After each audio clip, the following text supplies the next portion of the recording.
Hello everyone, exercise number 10.1, third question.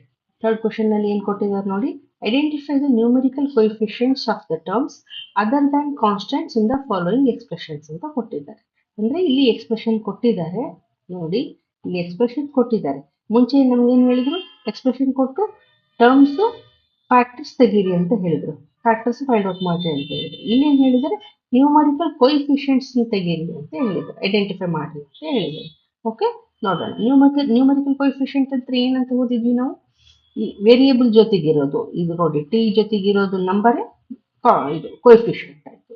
ಇದು ಈ number constant ಆಯ್ತು, ಇದಕ್ಕೆ ವೇರಿಯೇಬಲ್ ಇಲ್ವಲ್ವಾ, ಅದಕ್ಕೆ ಇದು ಕಾನ್ಸ್ಟೆಂಟ್ ನಂಬರ್ ಆಯ್ತು. ಸೊ ಈ ವೇರಿಯೇಬಲ್ ಜೊತೆ ಇರೋದೇ ಈ ನಂಬರ್ ಇದೆಯಲ್ಲ, ಇಲ್ಲಿ ನ್ಯೂಮರಿಕಲ್ ಕೋಯಿಫಿಷಿಯಂಟ್ ಅಂತ ಹೇಳ್ಬೋದು. ಸೊ ನಾವೀಗ ಹೆಂಗ್ ಬರೆಯೋದು ನೋಡೋಣ. ನೋಡಿ, ಈಗ 5 - 3 t² ಅಂತ ಇದೆ ಅಲ್ವಾ. ಸೊ ನಾವು ಫಸ್ಟ್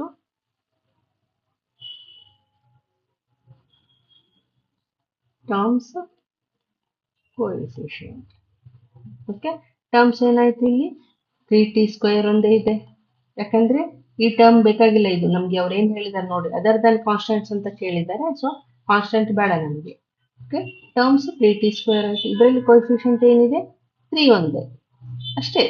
ಟಿ ಜೊತೆಗೆ ಏನಿದೆ, t² ಜೊತೆಗೆ ಏನಿದೆ, 3 ಒಂದೇ ಇದೆ. ಸೊ ಸಾಕು, ಅಷ್ಟೇ ಬರೆದ್ರೆ ನಮ್ಗೆ ಕೋಎಫಿಷಿಯಂಟ್ ಬರ್ತಾಯಿತ್ತು. ಈಗ ನೆಕ್ಸ್ಟ್ ಏನು ಕೊಟ್ಟಿದ್ದಾರೆ ನೋಡಿ, 1 + t + t² + t³ ಅಂತ ಕೊಟ್ಟಿದ್ದಾರೆ.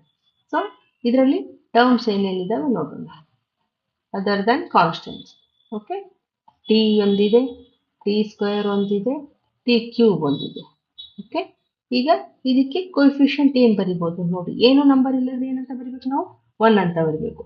ಸೊ 1, ಇದಕ್ಕೂ 1, ಇದಕ್ಕೂ 1, ಇದಕ್ಕೂ 1 ಅಲ್ವಾ. ಏನ್ ನಂಬರ್ ಏನಿಲ್ಲದ್ರೆ 1 ಇದೆ ಅಂತ ಅರ್ಥ. ಸೊ 1 ಬರೆಯೋಣ.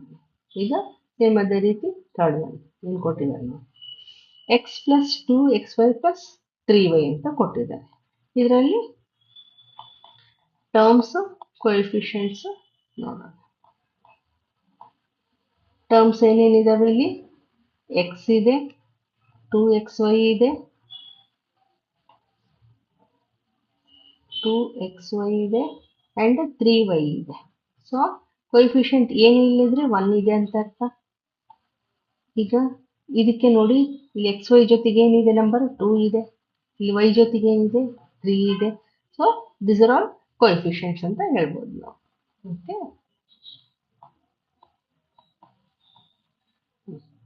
ಈಗ ನೋಡಿ, ಇದಕ್ಕೆ ಏನು ಕೊಟ್ಟಿದ್ದಾರೆ, 100m + 1000n ಅಂತ ಕೊಟ್ಟಿದ್ದಾರೆ. ಇದಕ್ಕೆ ನಾವು ಟರ್ಮ್ಸ್ ಏನಂತ ಹೇಳ್ಬೋದು, 100m term, 1000n, both are terms.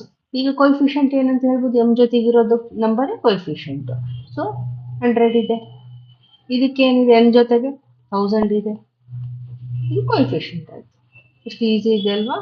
ಇದೇ ರೀತಿ ಮಾಡೋಣ. ಈಗ ನೋಡಿ, ಇಲ್ಲಿ ಏನು ಕೊಟ್ಟಿದೆ, -p² q². ಓಕೆ, ಇಲ್ಲಿ 7pq ಅಂತ ಕೊಟ್ಟಿದ್ದಾರೆ. ಇವು ಟರ್ಮ್ಸ್. ಈಗ ಇದಕ್ಕೆ ಕೋಎಫಿಷಿಯಂಟ್ ಏನಿದೆ, ಇಲ್ಲಿ ನೋಡಿ, ಏನು ಇಲ್ಲ ಅಂದ್ರೆ 1 ಇದೆ ಅಂತ ಅರ್ಥ. ಬರೀ 1 ಇಲ್ಲ, ಇಲ್ಲಿ ಮೈನಸ್ ಸೈನ್ ಇದೆ. ಸೊ ನಾವೇನ್ ಬರಿಬೇಕು, -1 ಅಂತ ಬರಿಬೇಕು. This is A coefficient. ಈಗ 7pq ಏನಿದೆ, ನಂಬರ್ ಏನಿದೆ 7 ಇದೆ. ಸೊ 7 ಅಂತ ಬರೀಬೇಕು ಕೋಎಫಿಷಿಯಂಟ್. ಈಗ ಇದಕ್ಕೇನಿದೆ ನೋಡೋಣ, 1.2a + 0.8b ಅಂತ ಇದೆ. ಟರ್ಮ್ಸ್ ಏನಾಯ್ತು ಇದರಲ್ಲಿ, 1.2a ಬಂತು, ಇನ್ನೊಂದು 0.8b ಬಂತು. ಓಕೆ, ಕೋಎಫಿಷಿಯಂಟ್ ಏನಾಯ್ತು ಇದರಲ್ಲಿ, 1.2 ಆಯ್ತು, ಇದಕ್ಕೆ ಕೋಎಫಿಷಿಯಂಟ್ 0.8 ಆಯ್ತು. ಅಂಡರ್ಸ್ಟ್ಯಾಂಡ್, ವೇರಿಯೇಬಲ್ ಜೊತೆಗೆ ಇರೋದೇ ನಂಬರೇ ಕೋಎಫಿಷಿಯಂಟ್. ಈಗ ನೋಡಿ, ಇದಕ್ಕೆ ಏನು ಕೊಟ್ಟಿದ್ದಾರೆ, 3.14 r² ಅಂತ ಕೊಟ್ಟಿದ್ದಾರೆ. ಇಲ್ಲಿ ಒಂದೇ ಟರ್ಮ್ ಇದೆ. ಓಕೆ, ಇಲ್ಲಿ ನೋಡಿ ಒಂದೇ ಟರ್ಮ್ ಇದೆ. ಸೊ ಒಂದೇ ಟರ್ಮ್ ಬರ್ಕೊಳ್ಳೋಣ,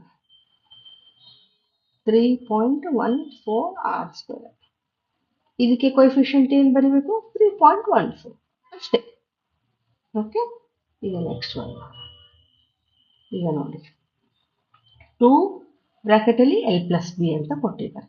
ಇದನ್ನೇ ಹೆಂಗಪ್ಪ ಮಾಡೋದು ನಾವು, ಟರ್ಮ್ಸ್ ಹೆಂಗೆ ತೆಗಿಬೇಕು ನೋಡಿ. 2l ಅಂದರೆ 2l + 2b ನಾವು 2 ಕಾಮನ್ ತೆಗೆದು 2l + b ಬರೆದಿರ್ತೀವಲ್ವ. ಸೊ ನಾವು ಅದೇ ರೀತಿ ಬರ್ಕೊಳ್ಳೋಣ, 2l + 2b. ಈ ರೀತಿ ಬರ್ಕೊಳ್ಳೋಣ, ನಮ್ಗೆ ಈಸಿ ಆಗುತ್ತೆ. ಸೊ ನಾವು ಟರ್ಮ್ಸ್ ಏನು ಬರಿಬೋದು ಇಲ್ಲಿ, 2L 2B ಅಂತ ಬರಿಬೋದು. ಈಗ ಕೋಎಫಿಷಿಯಂಟ್ ಏನು ಬರಿತೀವಿ, ಎಲ್ಲಿಗಿರೋದು 2 ಆಯಿತು, ಬಿಗಿರೋದು 2 ಆಯಿತು, ಕೋಎಫಿಷಿಯಂಟ್ ಆಯಿತು ಇದಕ್ಕಿದು. ಸೇಮ್ ಅದೇ ರೀತಿ ಇದನ್ನು ನೋಡ್ರಿ, ಟರ್ಮ್ಸ್ ಏನು ಬರಿಬೋದು, 0.1 y, ಇಲ್ಲಿ ಏನಿದೆ 0.01 y² ಇದೆ, ಇದು ಟರ್ಮ್ ಆಯಿತು. ಇದಕ್ಕೆ ಕೋಎಫಿಷಿಯಂಟ್ ಏನಾಯಿತು 0.1, ಇದಕ್ಕೆ ಕೋಎಫಿಷಿಯಂಟ್ ಏನಾಯಿತು 0.01. Okay, understand. ಈಗ